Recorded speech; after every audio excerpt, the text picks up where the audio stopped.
और शुरुआत बिहार विधानसभा चुनाव के साथ, जहां सबसे ज्यादा डिमांड उत्तर प्रदेश के मुख्यमंत्री योगी आदित्यनाथ की हो रही है। देखिए, सीमांचल जहां किसी एक पार्टी का दबदबा नहीं है, वहां बीजेपी योगी आदित्यनाथ की सभा का प्लान कर रही है, क्योंकि यहां सीएम योगी की सभा कराकर बीजेपी एक तीर से कई निशाने साध सकती है। अगर हिंदू वोट संगठित हुआ तो तेजस्वी और ओवैसी का खेल बिगड़ना पूरी तरह से तय है। क्योंकि सीमांचल के 4 जिलों में विधानसभा चुनाव की 24 सीटें हैं, जहां मुस्लिम आबादी लगभग 47% है और हिंदू आबादी लगभग 53% है। 2020 के चुनाव में बीजेपी ने यहां 8 सीटें जीती थी। इस बार बीजेपी इन इलाकों में सीटों की संख्या बढ़ाना चाहती है, इसलिए उसका प्लान है कि इन इलाकों में सीएम योगी की ज्यादा से ज्यादा सभा हो। मैं बार बार कहता हूँ कि बटेंगे तो एक रहेंगे तो।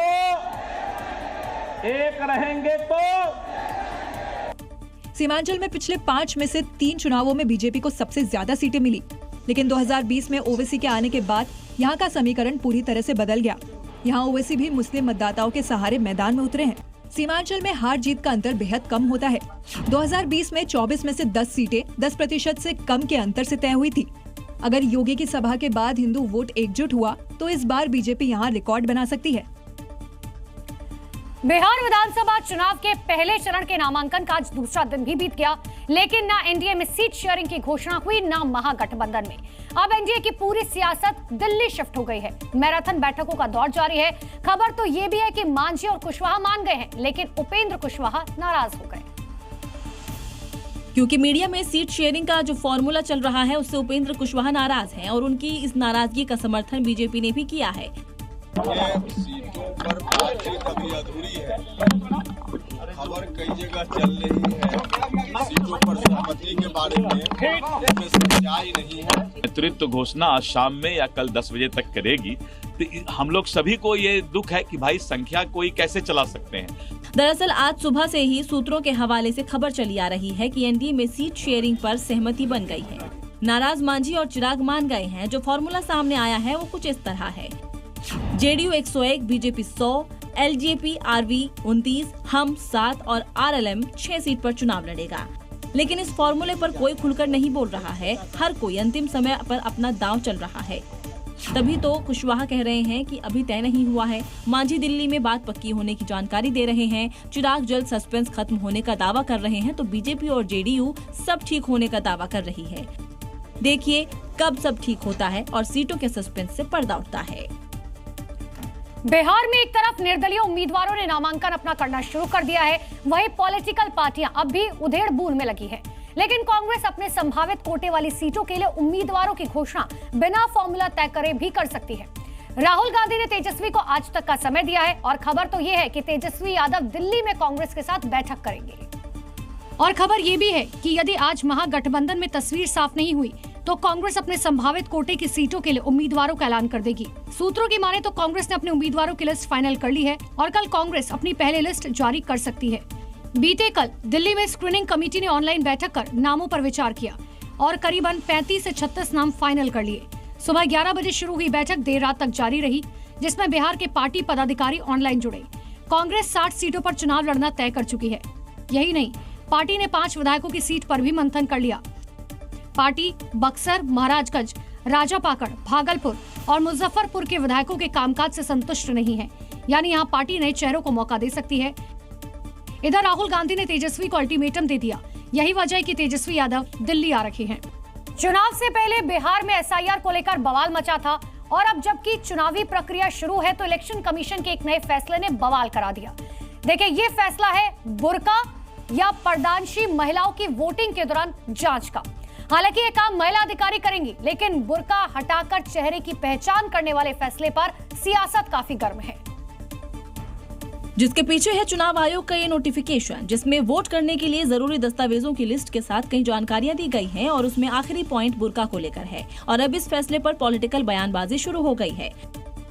बुर्के की आड़ में जिस प्रकार से लोग अवैध मतदान करने का काम करते थे, उन पर यह रोक लगाने का काम हुआ है। जांच हो, लेकिन महिला मतदाताओं की आस्था और सम्मान का भी ख्याल रखा जाए। पर्दा और बुर्का और नकाब पसंद नहीं है। उनको भारतीय संस्कृति से कहीं ना कहीं परहेज है। सबकी जांच होनी चाहिए, एक भी अवैध मतदाता मत देने का अधिकारी नहीं होता है। नेताओं का तो काम है कहना। जी न्यूज ने मुस्लिम समाज से भी इस पर प्रतिक्रिया लेने की कोशिश की। नकाब है अगर वो हमारा, तो वो हमारा अपना मेरे धर्म में है। ये गलत है क्योंकि नकाब हम लोग के परंपरा में नकाब चला आ रहा है। किसी का भी एक अपना मौलिक अधिकार है, कोई बुरखे में जाती है, कोई घूंघट में जाती है। आप नकाब उठा के क्यों देखिएगा, ये गलत है, मंशा गलत है। वो बीजेपी के इशारा में वो चुनाव आयोग इस वक्त काम कर रहे हैं। यानी बिहार में अब बुर्का नया चुनावी एजेंडा है। तो देखिए, चुनाव कोई सा भी हो, योगी आदित्यनाथ जीत की गारंटी माने जाते हैं। एक तरफ बिहार विधानसभा चुनाव में उनकी डिमांड बढ़ गई है, दूसरी तरफ यूपी में होने वाले पंचायत चुनाव की कमान भी सीएम योगी ने अपने कंधों पर ले रखी है।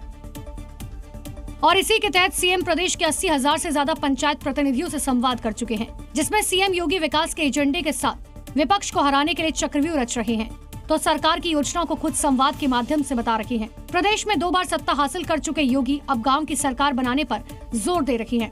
सीएम विकसित यूपी 2047 के तहत 75 जिला पंचायत अध्यक्ष, 826 ब्लॉक प्रमुख, जिला पंचायत सदस्यों समेत कुल 80,000 से अधिक जनप्रतिनिधियों के साथ वर्चुअल माध्यम से संवाद कर चुके हैं। अगर प्रदेश का विकास करना है तो उसकी शुरुआत ग्रामीण उत्तर प्रदेश से होगी और उसके लिए लगातार माननीय मुख्यमंत्री जी काम कर रहे हैं। प्रदेश की जनता का विश्वास है कि उन्हें 2 बार सीएम की कुर्सी पर बैठाया है और यही विश्वास पंचायत चुनाव में भी देखने को मिल सकता है और इसीलिए पार्टी को मजबूत करने की दिशा में सीएम योगी ने कदम बढ़ा दिए। देश में संपूर्ण क्रांति के जनक जयप्रकाश नारायण यानी जेपी की जयंती पर योगी सरकार और अखिलेश यादव एक बार फिर से आमने सामने आ गए। हालांकि इस बार अखिलेश यादव ने लखनऊ स्थित जेपी सेंटर को फांदने की कोशिश नहीं की, लेकिन सुरक्षा हर बार की तरह यहां तगड़ी रही। अखिलेश यादव ने सपा कार्यालय में ही जेपी को श्रद्धांजलि दी। जहां हजारों की संख्या में कार्यकर्ता मौजूद थे, सपा के बड़े नेताओं के साथ अखिलेश ने उन्हें याद किया। माना जा रहा था कि आज हर बार की तरह जेपीएनआईसी के बाहर हंगामा तय है, क्योंकि अखिलेश का फेसबुक अकाउंट भी सस्पेंड था। ऐसे में वो जेपी को श्रद्धांजलि देने वहां जा सकते हैं। अखिलेश ने सपा कार्यालय में श्रद्धांजलि देने के साथ ही योगी सरकार पर जोरदार पलटवार किया।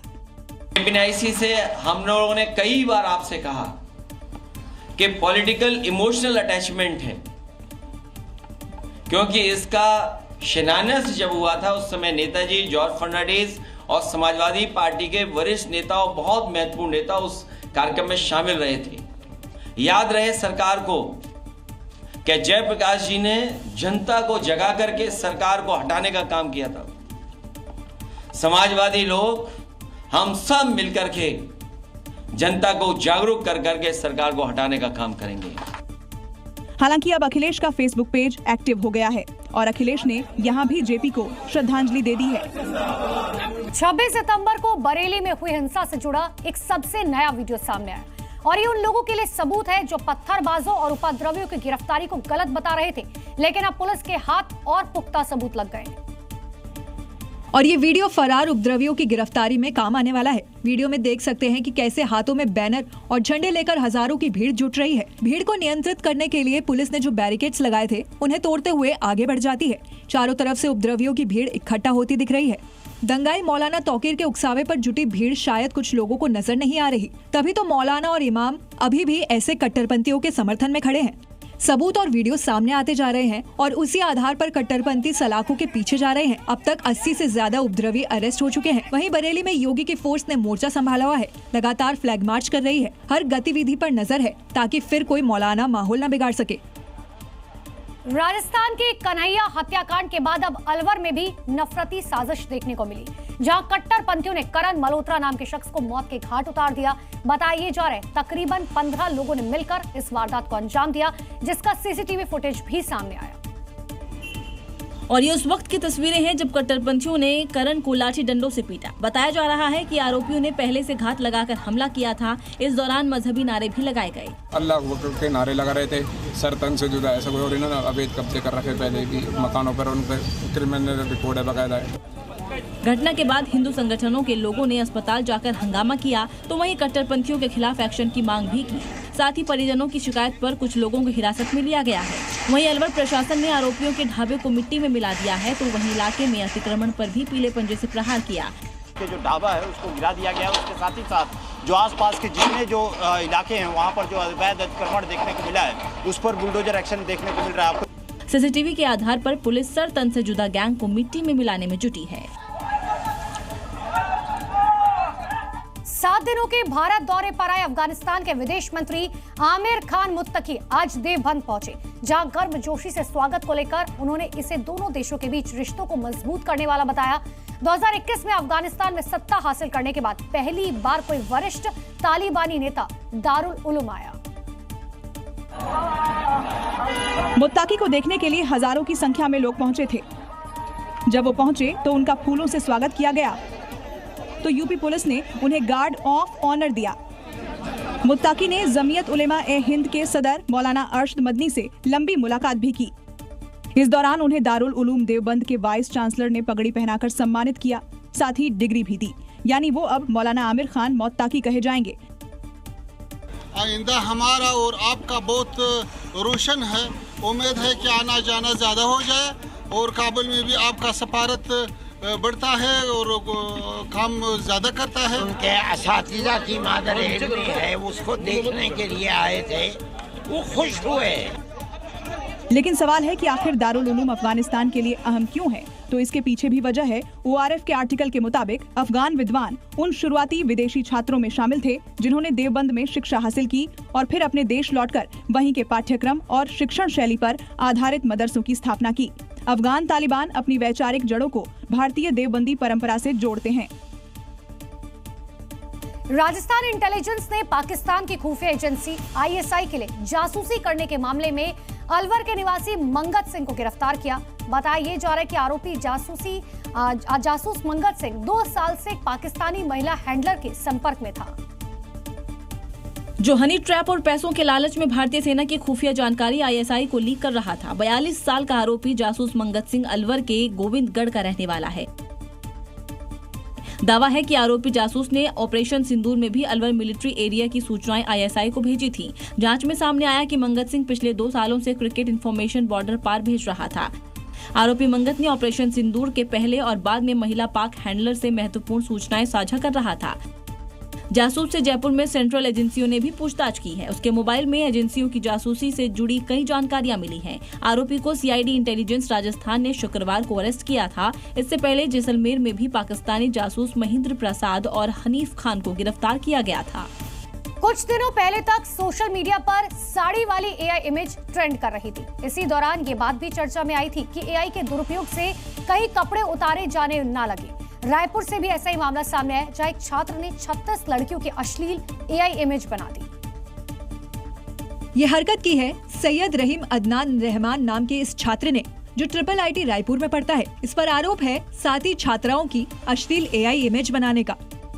ये छात्र कॉलेज में पढ़ने वाली छात्राओं से दोस्ती करता था और सोशल मीडिया पर उन्हें फ्रेंड लिस्ट में शामिल कर लेता था। मामला सामने आते ही पुलिस ने उसे गिरफ्तार कर लिया है। सैयद रहीम अदनान अली, वो अभी 5th सेमेस्टर में है। उसके द्वारा जो वहाँ पर छात्राएं हैं और उनकी फ़ोटो सोशल मीडिया और अन्य माध्यमों से लेकर उसके द्वारा मॉर्फिंग के माध्यम से अश्लील फ़ोटो जो है उसके द्वारा बनाई गई है। राहत वाली बात यह है कि उसकी जनरेट हुई AI इमेज अभी वायरल नहीं हुई। पश्चिम बंगाल के दुर्गापुर में MBBS के एक छात्रा से गैंगरेप की वारदात सामने आई। दोस्त के साथ रात में डिनर कर वापस लौट रही छात्रा को उसके कॉलेज कैंपस के बाहर घसीटा गया और फिर उसके साथ रेप किया गया। वापस लौटते समय 3 लोगों ने पीड़ित और उनका रास्ता रोका। छात्रा का दोस्त उसे अकेला छोड़कर भाग गया, जिसके बाद आरोपियों ने उससे दरिंदगी की। पीड़ित ओडिशा के जलेश्वर की रहने वाली है और दुर्गापुर के एक प्राइवेट मेडिकल कॉलेज में MBBS सेकेंड ईयर की स्टूडेंट है। घटना मेडिकल कॉलेज कैंपस के बाहर हुई। मेडिकल छात्रा का पास के एक अस्पताल में इलाज चल रहा है। छात्रा रात करीब 8:30 से 9 बजे के बीच बाहर गई थी। रात करीब 10 बजे वापस लौटते समय गैंगरेप की घटना हुई। आरोपियों ने छात्रा का फोन भी छीन लिया। छात्रा के माता पिता को देर रात उसके दोस्त से मामले की जानकारी मिली। पुलिस ने पीड़ित छात्रा का बयान दर्ज कर लिया है और उसके दोस्त से भी पूछताछ की है। पर्यटकों के लिए शुरू की गई होम स्टे और बेड एंड ब्रेकफास्ट योजना अब अवैध कमाई का जरिया बनती जा रही है। आलम यह हो गया है कि दिल्ली एनसीआर की सबसे ऊंची इमारत सुपरनोवा में कई फ्लैट्स को अवैध तरीके से गेस्ट हाउस और होटल में तब्दील किया गया। ये वही सुपरनोवा है जिसे दिल्ली एनसीआर की सबसे ऊंची बिल्डिंग होने का दर्जा मिला हुआ है और इसी बिल्डिंग में सालों से चल रहा था अवैध धंधा। आरोप है कि अवैध होटल और अवैध गेस्ट हाउस चल रही हैं, वो भी एक दो नहीं बल्कि 100 से ज्यादा फ्लैट्स में, और इसके लिए कोई रजिस्ट्रेशन या परमिशन नहीं लिया गया और सालों से सरकार को चूना लगाया जा रहा था। पुलिस के द्वारा शिकायत की जा रही थी लगातार, जिसमें हमने और एसीपी ने और आबकारी टीम ने जांच की। तथ्यों में सत्यता पाई गई, जिसके आधार पर सुपरनोवा के लगभग 100 फ्लैट मालिकों को हमारे द्वारा नोटिस जारी किया गया। जिला प्रशासन की इस कार्रवाई से सुपरनोवा में हड़कंप मचा हुआ है। दिवाली आने के साथ अवैध पटाखों का कारोबार धड़ल्ले से शुरू हो जाता है। ऐसे में यूपी में पुलिस ने ऑपरेशन बारूद शुरू किया, जिसके तहत अलग अलग जिलों में लगातार रेड कर अवैध पटाखे जब्त किए जा रहे हैं। और ये उसी कार्रवाई की तस्वीरें हैं। बहराइच, कानपुर, सीतापुर, गाजियाबाद, गोंडा में पुलिस ने अवैध पटाखे बेचने पर एक्शन लिया है। गाजियाबाद के भोजपुर इलाके में गोल्डन ट्रेनिंग एजेंसी के गोदाम पर रेड मारी गई, जिसमें 3,44,000 किलो अवैध पटाखे जब्त किए गए, जिनकी कीमत 6 करोड़ 26 लाख रुपए बताई जा रही है। साथ ही 3 लोगों को हिरासत में लिया गया है। पुलिस प्रशासन ने गोदामों को सील कर दिया है। कानपुर में स्कूटी में हुए ब्लास्ट के बाद शहर के अलग अलग इलाके पुलिस की रडार पर हैं। छापे में अवैध रूप से इकट्ठा किए हुए पटाखे जब्त किए गए हैं। पुलिस कमिश्नर के ऑर्डर पर न सिर्फ एक्शन लिया जा रहा है बल्कि वार्निंग भी दी जा रही है। पटाखों के आड़ में उनकी एक प्रक्रिया हमें होती है लाइसेंस की। आप कितनी पटाखा कितना आपने बना सकते हैं, कितना गोदाम रख सकते हैं, ये नीति है। अगर वो नीति भी तोड़ा गया है तो विभाग कार्रवाई करेगी। अवैध पटाखों के खिलाफ शुरू हुई ये कार्रवाई लगातार जारी है और संदेश साफ है कि जो भी कानून हाथ मिलेगा उस पर एक्शन होगा। यूपी में शातिर अपराधियों पर योगी फोर्स का एक्शन जारी है। चंदौली में डीएम के आदेश का पालन कराने ढोल नगाड़ों के साथ पहुंची पुलिस ने गुंडा एक्ट के तहत अपराधी ओम प्रकाश गुप्ता को जिला बदर घोषित किया। ढोल नगाड़ों के साथ हुई इस कार्रवाई का वीडियो भी अब सामने आया है, जिसमें पुलिस टीम ने हरिशंकरपुर के रहने वाले ओम प्रकाश गुप्ता को सबके सामने नोटिस थमाया। इस नोटिस पर ओम प्रकाश गुप्ता ने साइन करवाकर उसे जल्द बदर घोषित किया गया। ओम प्रकाश गुप्ता को जिला बदर घोषित किया जाता है। पुलिस टीम ने पूरे इलाके में ढोल नगाड़ों के साथ अनाउंसमेंट करवाया कि डीएम के आदेश पर गुंडा एक्ट के तहत अपराधी ओम प्रकाश गुप्ता को 6 महीने के लिए जिला बदर किया जाता है, जिसका मतलब है कि अगले 6 महीने तक वो अब चंदौली की सीमा से बाहर रहेगा और किसी और जिस भी जगह जाएगा वहाँ भी समय समय पर थाने जाकर उसे अपनी हाजिरी लगानी होगी। मैसेज क्लियर है कि यूपी में अपराध और अपराधियों के लिए कोई जगह नहीं। त्योहारों का मौसम है, लेकिन मिठास के इस मौसम में मिलावट ने जहर घोल दिया है। कहीं नकली दूध बिक रहा है तो कहीं मिठाई में जहर परोसा जा रहा है। दिवाली से पहले यूपी, राजस्थान, उत्तराखंड और दिल्ली में खाद्य विभाग की तरफ से ताबड़तोड़ एक्शन लिया गया। त्योहारों की चमक के बीच ये वीडियो एक चेतावनी है कि मिठास से पहले अब मिलावट की जांच जरूरी है, वरना स्वाद के नाम पर जहर हमारे घरों तक पहुंच चुका है। यूपी के अलीगढ़ में नकली तेल तो प्रतापगढ़ में नकली मिठाई की पोल खुल गई। ग्रेटर नोएडा में भी खाद्य विभाग ने कई मिलावटखोरों का पर्दाफाश किया। जयपुर में नकली सॉस, मिलावटी दूध और पनीर की खेप हर बाइट, हर घूंट में बीमारी दे रही थी। रुद्रप्रयाग में भी यही कहानी है, जहां जहां मिठाई नहीं, सेहत के साथ खिलवाड़ परोसा जा रहा था। खाद्य विभाग की टीम ने मिठाइयों के सैंपल लेकर जांच के लिए भेजे। खाद्य विभाग का एक्शन तो जारी है, लेकिन सवाल यही है कि कब रुकेगी मिलावट। और अब खबर यूपी के बिजनौर से है, जहां ठंडी रोटी की शिकायत पर ढाबा मालिक और उसके गुर्गों ने ग्राहकों पर हमला कर दिया। आरोप है कि शख्स की पुलिस के सामने ही पीट कर हत्या कर दी गई। इसके बाद लोगों का गुस्सा भड़क गया। शव को सड़क पर रखकर जाम कर दिया गया। करीब 5 घंटे तक हाईवे पर गाड़ियों की आवाजाही बंद रही। हत्या के आरोपी ढाबा मालिक और उसके गुर्गों पर कार्रवाई की मांग को लेकर गाँव वाले अड़े रहे। मृतक अपने चचेरे भाई जो फौज में है उसके साथ ढाबे पर खाना खाने गया था। ढाबे पर ठंडी रोटी को लेकर विवाद बढ़ा। पहले मारपीट हुई, फिर इन लोगों ने 100 नंबर डायल कर पुलिस बुला ली। इसी बीच ढाबा मालिक के गुर्गे ने पुलिस के सामने ही हत्या कर दी। पुलिस वाले से बात कर रहे हैं, उनके सामने ही, और पीछे से दोनों का आग इतना बड़ा जो काल हो लकड़ी की वो सिर में मार, जो तो हाथों हाथ वहीं खत्म हो गया है। आर्मी जवान अभी आईसीयू में है। पुलिस के सामने हुई इस घटना के बाद लोग गुस्से में हैं। पुलिस का दावा है कि आरोपी जल्द पकड़े जाएंगे। फिलहाल थानेदार और 2 सिपाही को सस्पेंड कर दिया गया है। अब खबर महाराष्ट्र के सांगली से, जहां 1 करोड़ 11 लाख रुपए के नकली नोट मिले और इन नकली नोटों को मुंबई ले जाकर खपाने की तैयारी की जा रही थी।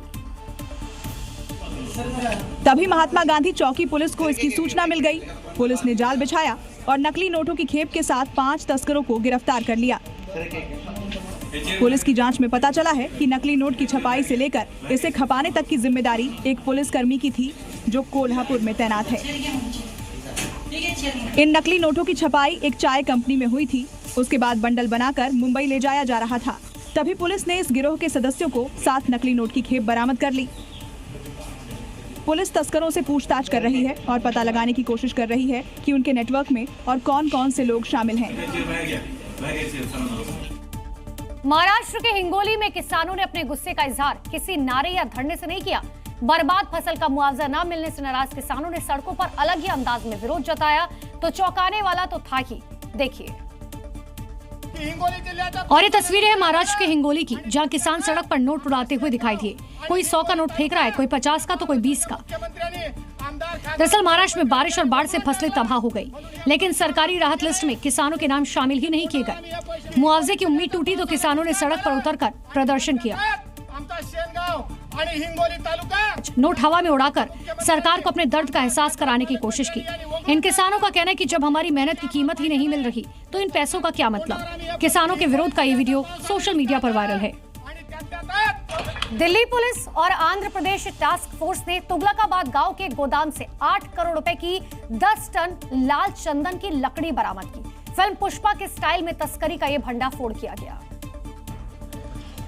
जो इसे साउथ एशिया और चीन भेजने की तैयारी कर रहे थे। पुलिस ने 2 अंतर्राष्ट्रीय तस्करों को गिरफ्तार किया है। पुलिस ने हैदराबाद के इरफान और तुनुक के अमित संपत पावर को तस्करी के आरोप में गिरफ्तार किया है। इरफान सब्जी, फल और साउथ से रोजमर्रा की चीजों के स्टॉक में छिपाकर इन लकड़ियों को नॉर्थ के शहरों में भेजता था। अगस्त 2025 में तिरुपति पुलिस स्टेशन में लाल चंदन की चोरी की शिकायत दर्ज की गई थी। दिल्ली के तुगलकाबाद गोदाम में लाल चंदन की लकड़ियों के बड़े स्टॉक के बारे में सूचना मिली, जिसके बाद छापेमारी की गई।